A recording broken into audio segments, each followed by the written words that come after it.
Welcome to Buckets, brought to you by DraftKings Sportsbook. The crown is yours.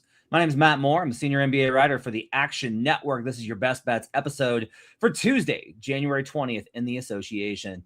We'll give you a little look into what's going on with the Knicks tonight. We're going to talk about how tough of a slate this is. And we're going to give you insights into King of the Court, which you can find only at DraftKings Sportsbook, how to bet that and use your tokens over at DraftKings. We will also do best bets, and to do that, I got two of the best in the biz. I got the maestro of the market. I got the king of CLV. I got Michael Fiddle at Fiddle's Picks. You can catch him at Fiddle's Picks on Twitter, where every day he breaks down the NBA slate on his own channel. You can catch Kyle Murray over at Roto Grinders. He's at KMurrDFS, KMURRDFS on Twitter, and then the Action Network app doing projections for basketball. Golf season has started apparently, because I saw his article. What's the big thing? What did you do this week on golf? I saw you did a golf article. Yeah, last week it was the Sony Open, which was the first tournament of the new year, and this week we have the American Express, which is always a fun event to handicap because they have a 3-course rotation. So we'll have plenty of content on that one. So yeah, stay tuned for that. I don't know what any of that means, but it sounds cool. So make sure to check out Kyle over at Roto Grinders if you want to bet some golf. Okay. A reminder that everything we talk about tonight can be found in the award-winning Action Network app. It's the best way for you to track your picks. If you sign up for Action Pro, you get up to the second information where Sean Kerner and Nick Giffen and Brandon Anderson, where those guys are putting bets in. And those markets move instantly. Also, if you're not, go join the Discord, because Sean and Nick will put in the Discord, hey, I'm dropping a prop in a few minutes on the app. So you can go grab it immediately. There's a whole process, and there's a big community there. The NFL chat is always bumping, so go check that out as well. And you can catch Brandon Anderson's futures. You can also get all of our bets as well in the Action Network app. Use promo code POD20 for $20 off an annual subscription of Action Pro. Just go to actionnetwork.com/pro and use promo code POD20 for $20 off an annual subscription of Action Pro. Okay, let's start here, which is the New York Knicks. How can I put this? Are ass right now. Like, they are just hot, steaming ass. Like, they are, it's when your air conditioner went out and you're driving across a southern state in the summer and you just got like swamp ass. That's what the Knicks are right now. And it's not great. They have, I think, they obviously have a number of problems. You know, for a while it was like, all right, Brunson got hurt and he was out, but that's no longer kind of working. And the big, if you want like the insider scuttlebutt stuff, like a lot of it is, I am just concerned that, like, I was worried about Karl Anthony Towns with this team to begin the year, and I am getting more and more concerned. I do not think that Mike Brown is the defensive coach to be able to, I think Mike Brown's a really good coach. I do not think he is the defensive coach to be able to cover for the defensive liabilities that are created by having Karl Anthony Towns and Jalen Brunson on the floor together. And Brunson's no longer carrying up the offense. Like, they've slid on offense and on defense. And that's a massive problem. I guess to me, though, Fiddle, one of the things that went, like, it's funny, the show last night on Future Jays, which I wasn't able to be on because I had a friend in town, it was kind of centered around the Hawks, and they were talking about they bet the Hawks to miss the playoffs based off of this recent stretch. And like, I just instinctively go the other way. Like, the Hawks are terrible right now, and I'm like, isn't this a good opportunity to maybe buy into them as being a playoff team? And with the Knicks right now, I will look at in the next 24 hours is like, is the market going to move? And I don't think it's going to, because I think they probably picked up enough handle in the East. But is there like a opportunity here to buy in on the Knicks? Because look, you're never be comfortable buying low. To me, this feels like, especially from a futures position, this might be a really good time to find some opportunity where maybe there's too much of a panic or a misappropriation of the number for the Knicks right now. What do you think about where the Knicks are, and what do you think about this whole idea of like whether or not you should be the ship be sinking, capping, or going the other way and buying low? So the Knicks are losers of 9 of their last 11, 4 straight. That bad? Is that bad? Yeah, it's horrible. Lost by what, 17 tonight against the Mavericks, and Mavericks had a few guys out, a few guys returning from injury. And I know, like, they missed Brunson for a few games, they missed Hart for some sections, and so like they've had their own kind of injury bugs to sort out through late December and early January. but it's looked awful. Like their defensive numbers you were speaking to with Kat, like their defensive points allowed per possession is bottom of the league since the NBA Cup. And so it's a classic NBA Cup hangover, which I know you and the Buckets crew often point to. So do I think this is a good time to back them in futures markets? The only reason why it might be tough to find value, and I still do like the Knicks in the East right now, and I still think they're, probably the odds-on favorite to make it out, is Garland just got re-injured. So right as you thought, okay, the Cavaliers might be surging a bit, I might be able to find a decent price on Knicks, whether they be behind the Pistons or behind the Cavaliers at a certain book. We're not going to find that. So right now, the Knicks are still 9th best in the NBA in market ratings. They are only behind Detroit and Cleveland in the East in that bunch. And with Garland missing and now Merrill missing tonight, and the Cavaliers themselves losing by 20 plus to OKC on their own home court, I don't think we're going to get much of a buy point here on the Knicks. I do very much like to go the other way, which will relate heavily to my 3-star play tonight. I would be wondering what comes with the trade deadline for the Knicks. I would say you probably have the most insight out of anyone in the Buckets crew on that, and how that shakes out with Mitchell Robinson's cryptic messages like he's LeBron, and Cat, seemingly uncertain with his future with the Knicks in long-term scope, with Giannis kind of either getting blown out by 30 and pouting on the bench, or getting a win and seemingly like everything's okay in Milwaukee. I would say how those situations play out matters a lot to the futures price of the Knicks. Like, do they actually go get Daniel Gafford and get someone like that instead of Mitchell Robinson? Is that the move? I would wonder how the trade impact falls on the Knicks as their futures, but game to game, I still like them. I still think they're going to be respected in market. They were today. It's just a terrible, terrible stretch. So I hope they shake it off. Okay. I think it's tough to kind of figure out where they're at right now for sure. On the Mitchell Robinson stuff. So I don't feel bad talking about this. Typically, I don't talk about players' personal lives because I just don't feel like it's appropriate. Like, they get to have personal lives. It's okay. Like, they have a public life and a private life, and they are celebrities, and this stuff becomes stories, and I get it. But they also, I like to respect their privacy. But if you're gonna make it public, then you make it public. And like, Mitchell posted like a public thing that he was in a relationship last week, and then like 5 days later was basically like, it's over. Like, so it just sounds like he's having girl trouble, which that was that what it was? Because I saw it was like in a Facebook relationship or like Instagram. I'm not on either of those platforms, but was technically in a relationship, and I saw that might have been what it was. But then he also posted a picture of him picking up Brunson on the court and wrote like, moments I'll never forget. Yeah, and like, he's definitely like having like some like bad mental times. Like, he's just like and I think it's really difficult when you're under the amount of pressure and the time and the money and like all of it. I just think it's really tough. I think this is one of the, how about this? Sometimes when you don't understand rotation decisions, we just kind of jump to, oh, the coach is a moron. And usually it's like, no, like something's going on. Right. So the stuff is actually going on.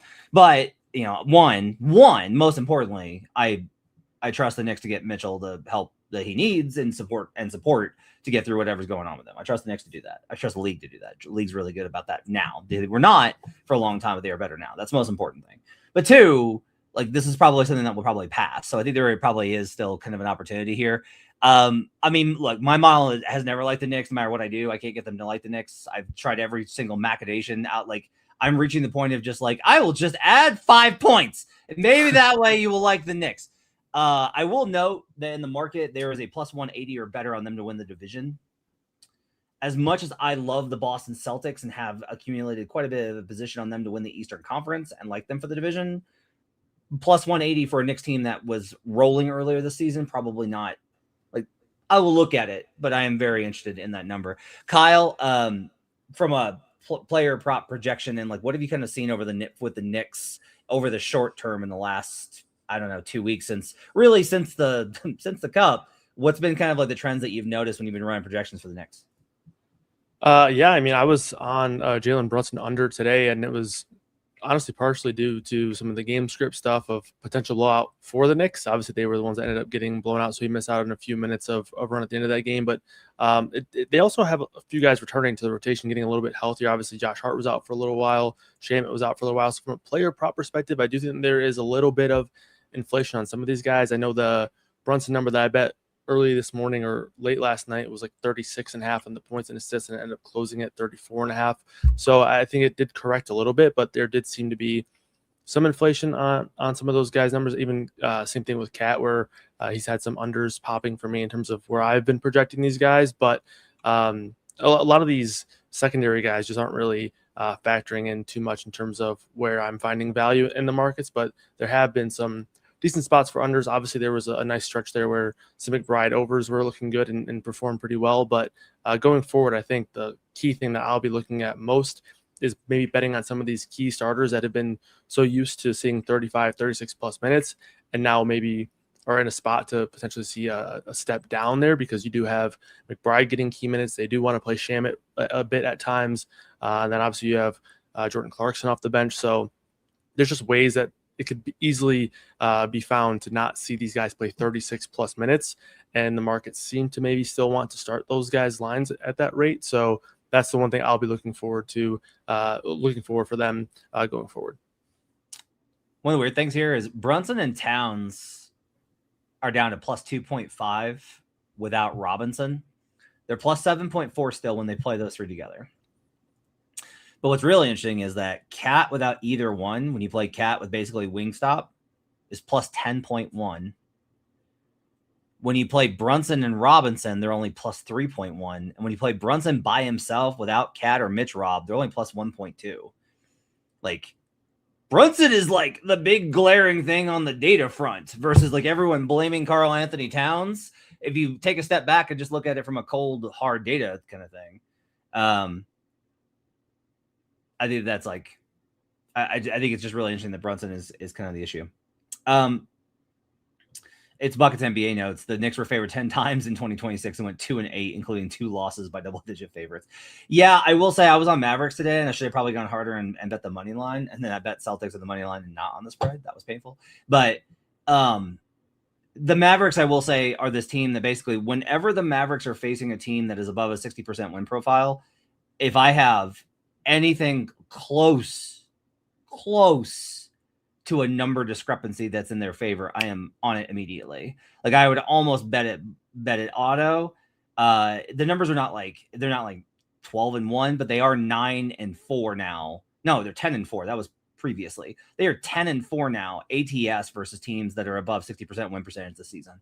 Them in Portland, just those are the teams that like outperform spread power rating against the good teams. So Fiddle, you said you are, before we get to best bets, you are really apprehensive about this slate. You think this is the hardest slate that we have this year? Yeah, so I normally approach betting with like every slate. The next slate is always the hardest slate because the books are going to have more information and therefore they're going to do a better job at pricing those things. And so when uncertainty and chaos hits the market, the start of seasons, those kind of things are the most advantageous to handicap. This one comes at a time when there's just so much chaos in the market. I don't even know how to approach it. So I would say this is probably the hardest one to get signals from the market, to price myself, to kind of understand, because we have 7 games tomorrow. So that means we have 14 teams playing. In every single game, except for one of them, there's at least one back-to-back component. There are, I believe, in 6 of the 7 games, there's a back-to-back component. Like the Warriors are getting steamed against. The Raptors are taking some action in the market right now, but that's just because they're playing against the Miami Heat as we are speaking and doing this show. So it's like, how do we even start to grasp those things? And sometimes you could work off of team tendency profiles and, okay, what has this team done historically? Because it's the new year and because we're like a few weeks in, we're starting to see things shift. We're starting to see certain teams hit the tank switch. We're starting to see the Indiana Pacers in their most recent back-to-back. This was their 3rd game in 4 nights that they had tonight against the 76ers. But you look 2 nights ago when they played the Detroit Pistons, they sat everybody. Siakam, Nembhard, Nesmith, McConnell. Everyone was out, right? So it was like, how do you even forecast these teams? Because so many of them are even changing what they do within their team tendencies. So then all of the numbers are shaded towards expecting some of these players to be out, but you don't know which. You know, you're seeing the market move against the LA Clippers, and just like the Bulls are now a 3.5 favorite. Who's sitting for the Clippers? I have no clue. I know Kawhi was sent home with the ankle injury, but like, is this an indication that Harden is sitting? Is this just a projection? Is this just some steam hitting the market and people steam chasing? Is it all a factor of Josh Giddey being upgraded to questionable from this game, from out? There's so much confusion right now that betting it at this time and starting to attack some of the overnights it's literally the hardest I've seen. I'm a high volume NBA bettor who tries to attack overnights and grow sideways, not vertically, and just increase the amount I can get down on these overnight spots instead of betting into later markets. It's nearly impossible. I think tomorrow is going to be a slate where I'm very glued to my desk 2:00 p.m. local time for these games and on to see who's at shoot around, who's ending up playing, who's starting, which guys injured or back, who's resting, what's going to happen with the Warriors guys at shoot around. I think one of these days, like this Tuesday slate, specifically sets up for like, I'm probably going to do most of my handicapping tomorrow, when generally I do it all the night before.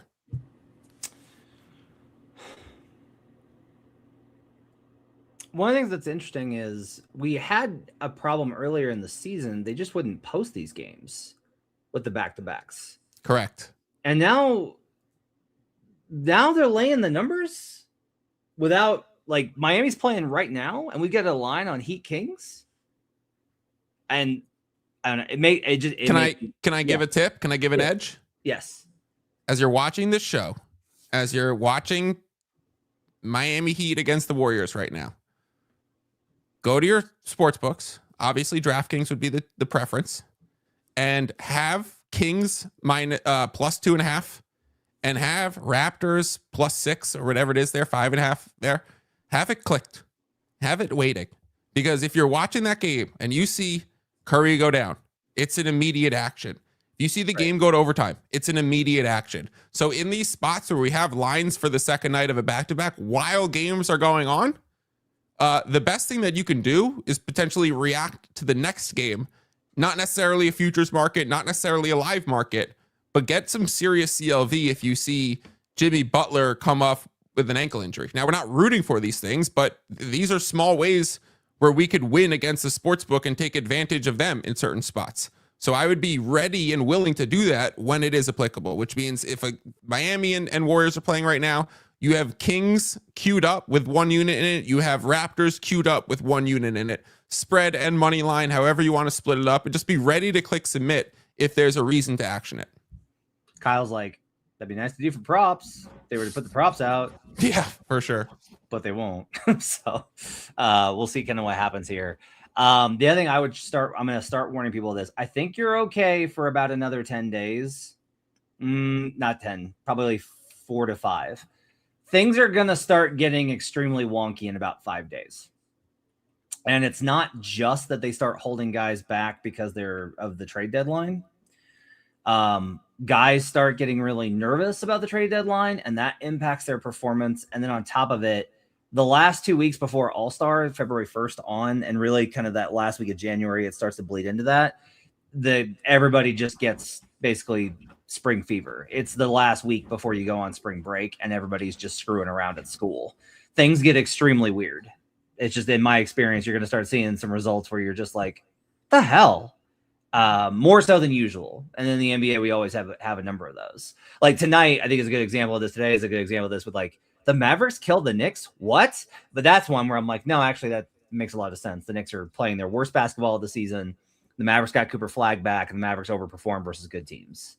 But you will start to see some results where you're just like, what the hell, over the next 2 weeks. So be careful out there, as the old saying goes. Can I interrupt for 1 second and say something? Yes. I got a text message saying, right as you're saying this on the show, Butler in pain on the ground. Oh, man. And then I just looked to go action it myself. I wish I could take my own advice. The lines are locked at multiple books. Yeah.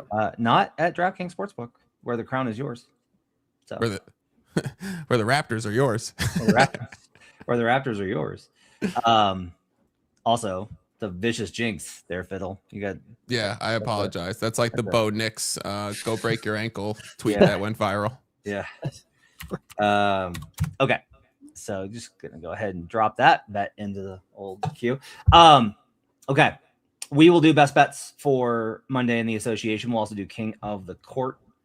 Is that a Butler voodoo doll on Fiddle's couch behind him? You wizard. Okay. We will do that coming up. But first, a message from DraftKings Sportsbook. The Buckets podcast is sponsored by DraftKings Sportsbook. And in partnership with DraftKings, our listeners get a great offer. Right now, new customers can bet $5 and get $300 back in bonus bets if your bet wins.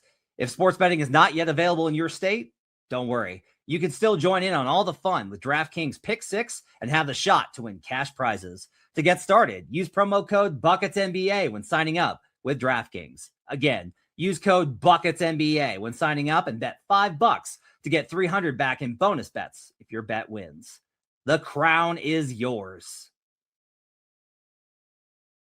All right, let's do some best bets for Monday in the association. We'll start with Kyle Murray from Roto Grinders. Kyle, what's your 3-star bet of the night? Yeah, I'm going to the 76ers team taking the over 19.5 points plus rebounds for Paul George in this matchup against the Suns. Not necessarily a great matchup, but I do think the number is just a bit too low here. Expecting Embiid to sit on the second half of back-to-back. Paul George sat in this one, so he should be good to go, but it should also be good to see as many minutes as they want him to handle, which is usually in that 32 to 33 minute range. Maybe with this game having a 1.5 point spread, maybe a close game gets him a minute and a half or more, just a slight boost there. But in a 32-minute projection with no Embiid on the floor, I have him projected at 17.6 points alone, 5.5 rebounds as well. He sees a nice per minute uptick in terms of his rebound rate when Embiid is off the floor. Obviously, usage rate goes up over 26%. And I was even a little bit conservative with his usage projection because of the fact that Kelly Oubre back, Quentin Grimes going to play a few more minutes, Edgecombe, obviously Maxey on the floor. So scaling it back to about 24% usage rate still has him at a 17.6 point projection for me. So I think there's actually some upside on the projection here for Paul George. So I would not be surprised to see this number climb a little bit, even in the tough matchup against a Phoenix team that is top 5 defense, bottom 10 in terms of pace. So it's usually not a spot I love to attack. But I do think a lot of the defensive attention for the Suns will be probably garnered towards Tyrese Maxey. I think that'll help Paul George as well. And I do think he has some serious rebound upside in this one as well with Embiid off the floor. So give me the over 19.5 points rebounds for Paul George. I like seeing Paul George playing better. I like Paul George. I'm one of the few people that is a Paul George guy. I think Paul is misunderstood. I think he's a misunderstood artist, and I'm glad to see him playing a little bit. I really like the Sixers team. I will say I'm going to wind up on an unrelated note to this. I'm going to wind up on the Suns in this game pending the injury report. I just got to wait. With both teams on the second Baba, I got to wait to see who's in, who's out, what's going to happen. I'm just going to wait on this one. But wherever it settles, I can tell you I'll be on Phoenix tomorrow. They're pretty good on back-to-backs. I will like that spot quite a bit. Okay. Paul George over 19.5 PR is Kyle Murray's 3-star best bet.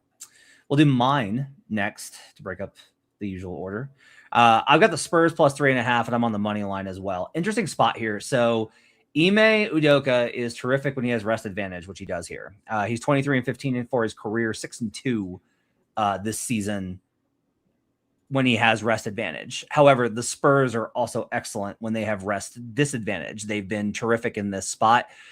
This season, they are 5-1 against the spread and 6-0 straight up when they have rest disadvantage. Mitch Johnson, really good.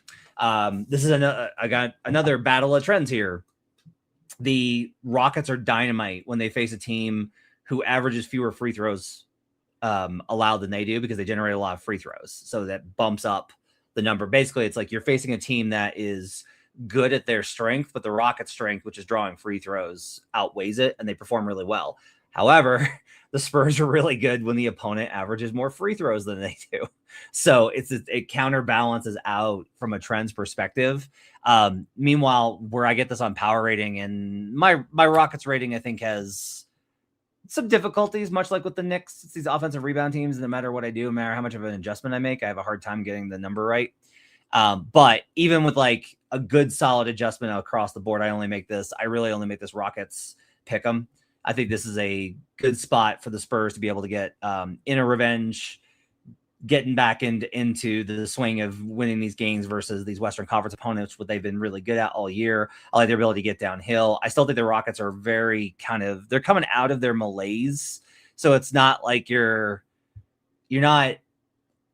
not catching a falling knife, but it's also not necessarily like they're not all the way back, but they're not all the way at the lowest point either. So this is I think a pretty good spot to be able to get in on it.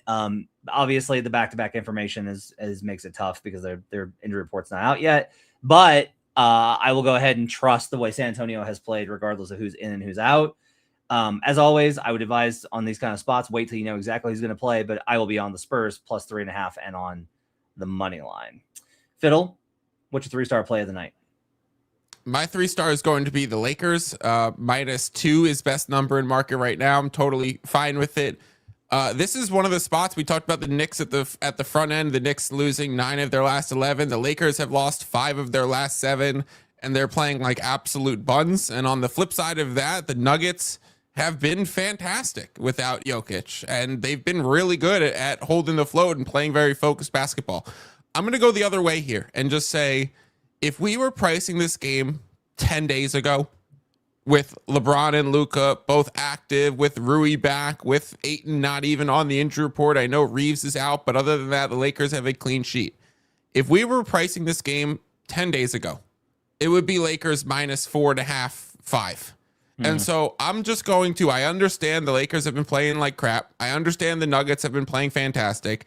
I'm going to go the other way and say Lakers right now at a good number is a discount in market because they are better than their recent games, and the Nuggets are probably a bit worse than their recent outings. So I'm going to take the Lakers. This is the one spot where there's no back-to-back on either side. So there is a cleaner injury report to bet into for these games. Both of these teams are on the 3rd game in 4 nights.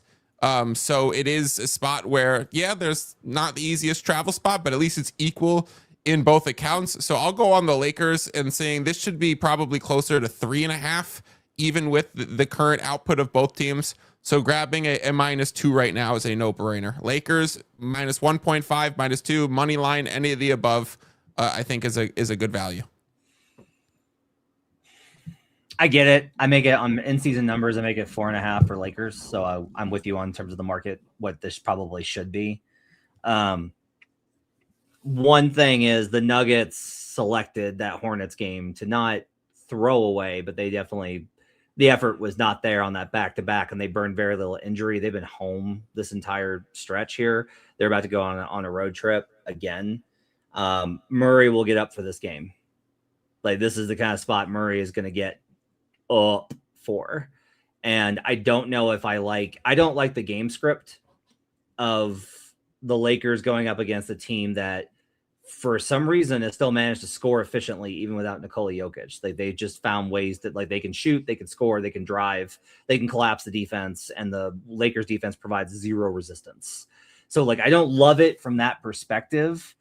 They've got a pretty great size advantage, like every team has versus the Nuggets, but they're not necessarily they're not a huge offensive rebound juggernaut team, but they might just get to the line and foul out Deron Holmes, Zeke Naji, and then be able to just beat up on Aaron Gordon all night, having to play the 5. Or Aaron gets in foul trouble, and then they're really in trouble. So I totally get playing the Lakers -1. I can't complain. I'm going to stay away from the side on this one, but I can't complain about taking the Lakers.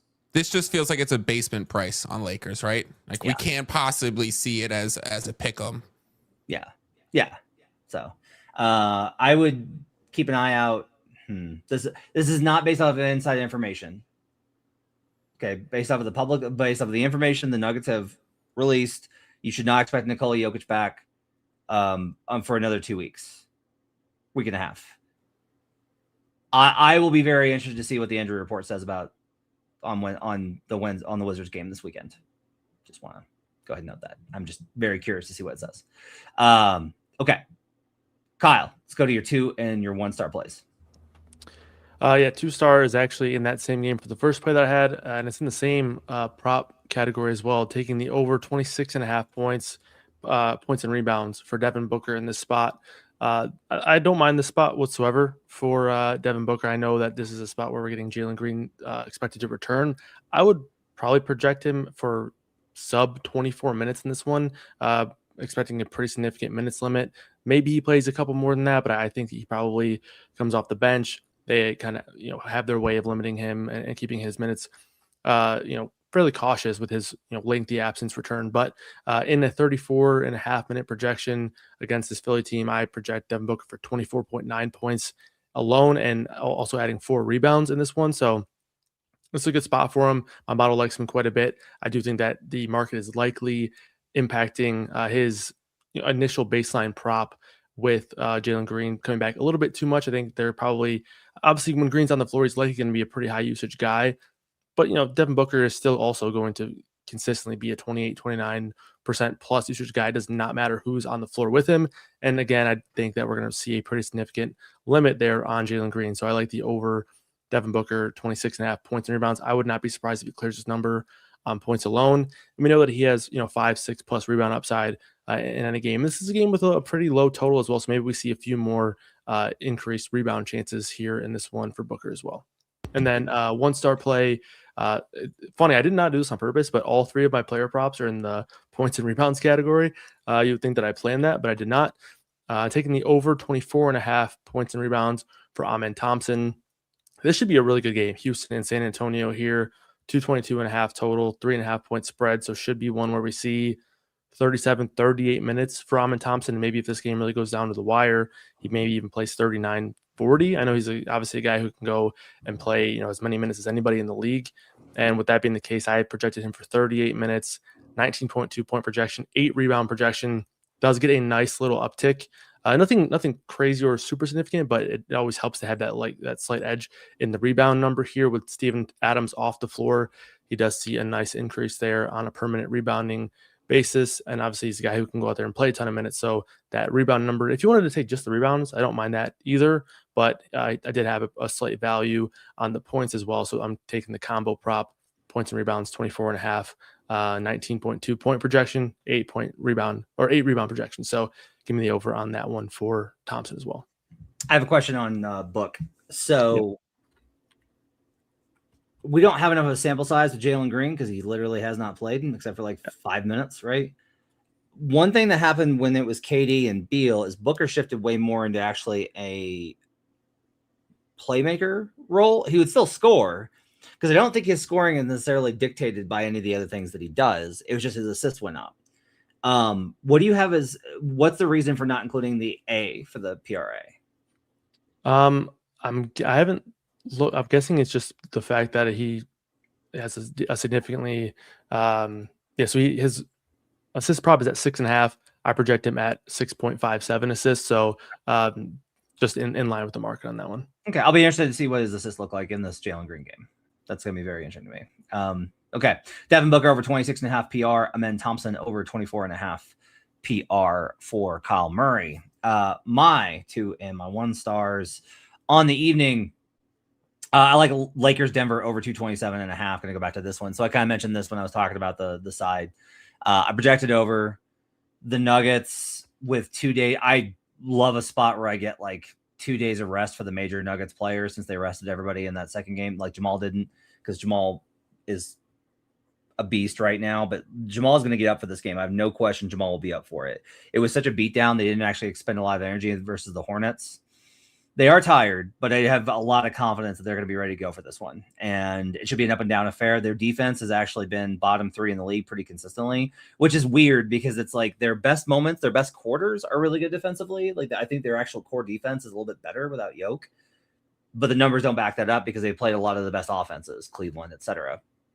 And so whenever I've got the Lakers in a spot to go over, I have to get in on that because the Lakers have been such an over team this season, even without LeBron. They've just been consistently that type of team. They are 16th only in over rate on the road, which doesn't necessarily surprise. The number's a little bit juiced, but Denver's still the 4th highest home team, and they have continued to hit overs even without Nikola Jokic, except for that last game where they scored 87 points. Expecting some regression there. So I like Lakers, Denver over 227.5. Minnesota, Utah over 244.5. It's a high number. It's not high enough. Anthony Edwards is gonna burn worlds to the ground because of his all-star snub. He's gonna be absolutely engaged. Mostly though, this is a trend play. The Minnesota Timberwolves are the number 2 over team in the NBA on the road. Utah Jazz number 1 over team at home. I project this all the way in the 250s. I don't feel bad about that. I think this is going to be I think the biggest thing here is like Wolves are just going to put a huge number up on the board where it may not matter what the Jazz do. So I will go ahead and now play Minnesota Utah over 244.5 to go along with Lakers Nuggets over 227.5. Michael Fiddle, your 2 and your 1 stars. I'm on the exact same 2-star play, the over on the Lakers and Denver game. I think Matt spoke to it pretty well. I think pointing out how good the Nuggets offense have been and the Lakers don't know the word defense, just simply not in the dictionary for the team. Whenever LeBron plays, I believe they're a clear over team in market and results. I don't even know if the market has caught up to pricing how disparate the results are with him on off. So anytime Lakers have LeBron active right now, I'm definitely looking at the overs. So that over 227.5 is a no-brainer for me. For the 1-star play, I did have Toronto Raptors +6 in the money line. However, it is a unanimous 3.5 right now in market because of the Jimmy Butler thing. And I did see a replay off to the side, and Jimmy injury looks bad. And so that's just really sad for the Warriors. I immediately, just process-wise, so people understand, I immediately started searching for Warriors to miss the playoffs, Warriors win total unders. Like once that Raptors line moved, I'm now looking to hit it from other directions. So the way that I will play it now, considering it's a 3-point shift in the line, there's no reason to chase it now. Butler is worth probably a little bit less than 3, so I don't know how much value there is now, except if Steph or Draymond end up sitting the second leg of the back-to-back. I'm going to go with the under. 227.5, widely available in market. I also like the under 115.5 on the Warriors team total. So either way, team total under or a just game under for the Raptors and the Warriors is what I'll shift it to because of the while we're doing the show live news that Jimmy Butler gets hurt. So I'm going to switch that to an under 227.5 for my 1-star. First off, I hope Jimmy's okay. Hope it's just hyperextension. It looked bad. It looks bad. I hope it's like Jokic because we were on the night of the Jokic injury, and thank God that ended up okay. Yeah. So we'll see. I'm always a little cautious on overreacting in these type of situations. And one, I just don't like, it's the players' health and safety needs to come first. Like, don't want anybody injured ever. Like, we're a betting show, and we'll talk about it from that perspective because that's what we do. To your point, I literally was sitting here and looking at the division odds, and the Warriors were the favorite and have dropped to 3rd for the division odds. Suns are back up +140 in the market or shorter. Lakers are +185 or shorter, and Lakers actually are like still in this. Like, this is a pretty great buy low spot. We'll see kind of what happens. We'll react to the news on Jimmy Butler more tomorrow on Buckets, but those are our plays for the night. As you can take a look at the board here. I've got Spurs +3.5 and on the money line. Lakers Nuggets over 227.5. Wolves Jazz over 244.5. Fiddle likes the Lakers -1.5 and on the money line. He's with me on the Nuggets Lakers over. He likes the under now in Raptors Warriors. Hope you grabbed the Raptors when he gave it out earlier. Paul George over 19.5 PR is Kyle Murray's 3-star play of the night. Devin Booker over 26.5 PR and Amen Thompson over 24.5 PR. Okay. Those are our best bets. We'll go over those again once more at the end of the show. It's Tuesday, which means time for DraftKings, king of the court. As always, we give you 3 plays for it. 1, if you're just trying to get the chalk, the most likely outcome that it's like, this is just probably going to happen. Our king of value is, hey, if you want to try and take a longer shot, that's actually probably a pretty good value play. And then we got our king of fun based off of the narrative, whatever the ongoing story is that night. So our plays for tonight are going to be, guess what? Luka Doncic is back because every time he plays on a Tuesday, it's Luka Doncic because he's insane. He's insane. He's just insane and continues to put up crazy numbers, even with how bad the Lakers are. And even though he can't really shoot right now, he has not been great from the efficiency standpoint, but he's just a monster. Getting past Luka on these nights is really tough, but if anybody can do it, do like Jamal Murray quite a bit here.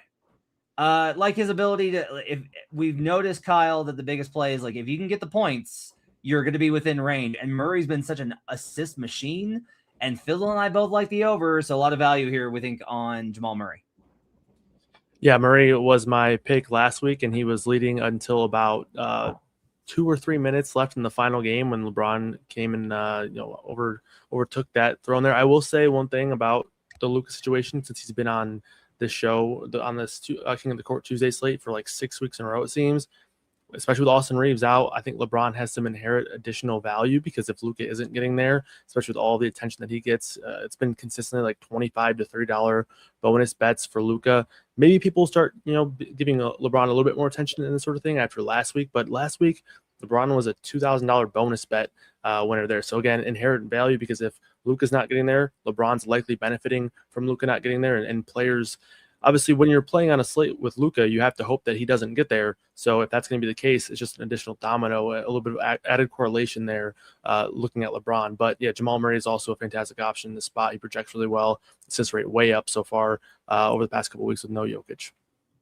And our king of fun, Anthony Edwards, off of the All-Star snub. That man's going to be an absolute monster in this game versus the Jazz. A ticked off, pissed off Anthony Edwards. Fiddle, even as a cold, hard market reader, you got to love the narrative angle here.